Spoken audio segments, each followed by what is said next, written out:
দর্শক, এই মুহূর্তে এভারকেয়ার হাসপাতালে রয়েছেন সহকর্মী ইদ্রিস আলম। সরাসরি চলে যাচ্ছি তার কাছে।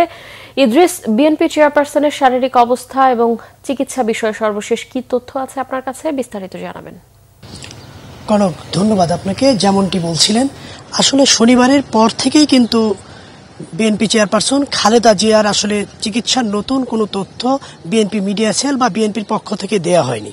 সর্বশেষ যে রিপোর্টটি ছিল, যে সিটি স্ক্যান রিপোর্টটি স্বাভাবিক এসেছে, এটাই কিন্তু বিএনপির পক্ষ থেকে গণমাধ্যমে দেয়া সর্বশেষ তথ্যটি ছিল। আরেকটি, আপনি জানেন যে গতকাল কিন্তু আপনার সকালে যে এয়ার অ্যাম্বুলেন্সটি আসার কথা ছিল সেটাও কিন্তু ব্যাহত হয়েছে। কারণ শুরুতেই মেডিকেল বোর্ড, যে খালেদা জিয়ার যে মেডিকেল বোর্ডটি ছিল, তারা কিন্তু বলেছিল যে আসলে শারীরিক অবস্থার উপর নির্ভর করবে আসলে বিদেশে নিয়ে যাওয়া হবে কিনা।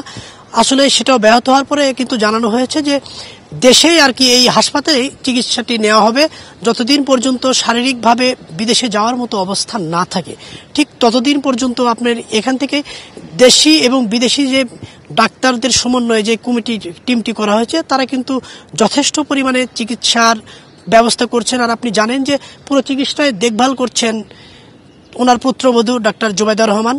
একইভাবে আমরা যদি বলতে চাই যে আসলে সর্বশেষ যে তথ্যটি আসলে ওই শনিবারে যে তথ্যটি তারা জানিয়েছিলেন, আসলে এরপর থেকে কিন্তু জানানো হয়, বিভিন্ন মাধ্যম থেকে আমরা জানা যায় বা বিভিন্ন সোর্স থেকে যেটি জানা যায় যে অন্তত এই হাসপাতাল থেকে আপাতত চিকিৎসা নিচ্ছেন বিএনপি চেয়ারপারসন খালেদা জিয়া।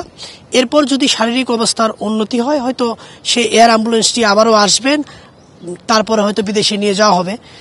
আর এই ছিল আসলে কি সর্বশেষ তথ্য। ইদ্রিস, আপনাকে ধন্যবাদ।